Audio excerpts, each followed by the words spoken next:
Your client is a restaurant owner who is experiencing a loss.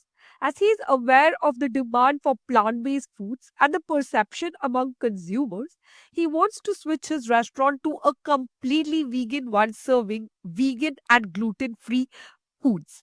He wants to know what's different about gluten free foods and how it would contribute to the profit of the company. Let's take a look at this case. The problem setting here is a restaurant owner wants to switch to selling vegan and gluten free food. Wheat is perhaps the only cereal that can be turned into a soft viscoelastic ball called dough. Wheat contains 10 to 20% proteins, most of which are insoluble. The main insoluble protein present in wheat is gluten, which is made of amino acids rich in hydroxyl group, namely proline and glutamine. It is because of these amino acids, gluten can readily absorb water and form the three-dimensional structure that we know as dough.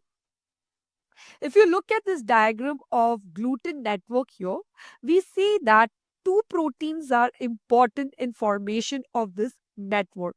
The first one is gliadin. This is responsible for imparting dough its viscous texture. And second one is glutenin, which is responsible for imparting elasticity to dough. Thus, the resultant dough is called viscoelastic. So what happens is when you add water to flour and carry out this process called as kneading, there is formation of gluten strands and cross links via sulfhydryl and disulfide interchange reactions. And this network of polymer that is formed, it is capable of entrapping a lot of gas during processes like fermentation. Okay, this is visible in bread in the form of its sponginess.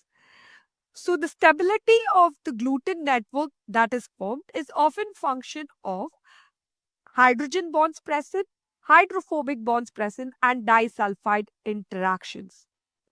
We know that kneading is an important process. So how does kneading help in improving or providing texture to dough?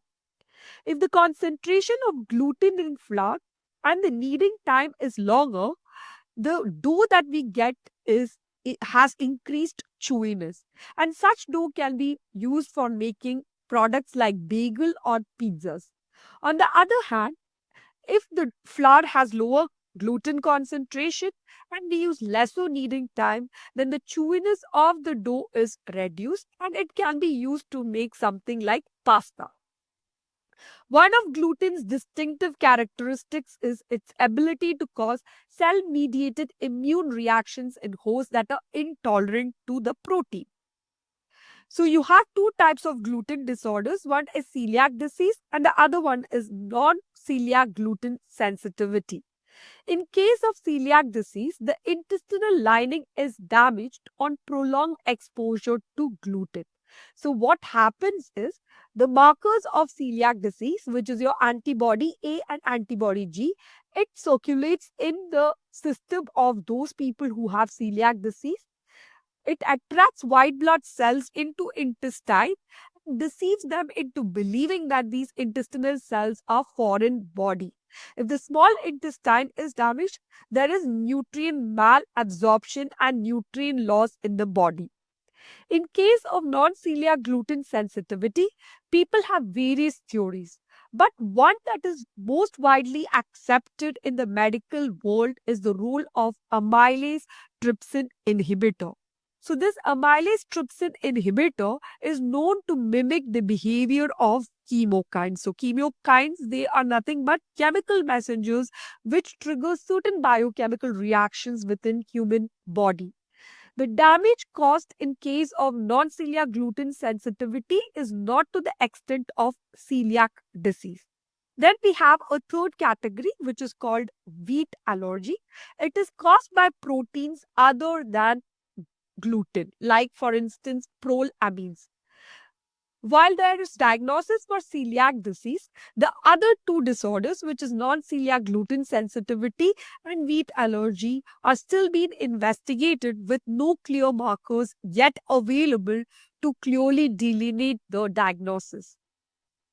So, from all these things, you know that it is very important at restaurant level to take some precautions to inform people who are allergic to gluten that there is gluten in this dish. So, what can your client do to prevent issue with gluten at restaurant level? It is important to mention that gluten is present in certain dishes on the menu card itself. You have to bifurcate those dishes containing gluten from those dishes not containing gluten by putting an allergen symbol on the menu card. Secondly, at kitchen level, you have to ensure that gluten is not mixed with non gluten containing dishes. The third one is you know that the restaurant owner will be dealing with a lot of suppliers. So it is his duty to ensure that he gets information about gluten from the suppliers. Fourth, if he's dealing with packaged goods that he buys from supermarket, then he has to ensure that on the package there is allergen labeling. Having said that, there are few other ways to reduce allergenicity of proteins like gluten. Certain processing methodologies can be used in order to reduce allergenicity of proteins. First is protein hydrolysate production. Second is Maillard reaction. And the third one is use of thyroredoxin to lower allergenicity as it can directly have an impact on disulfide linkages. Thank you for staying with me through the video. In case you have any queries, please feel free to put them in the comment section and I'll get back at the earliest.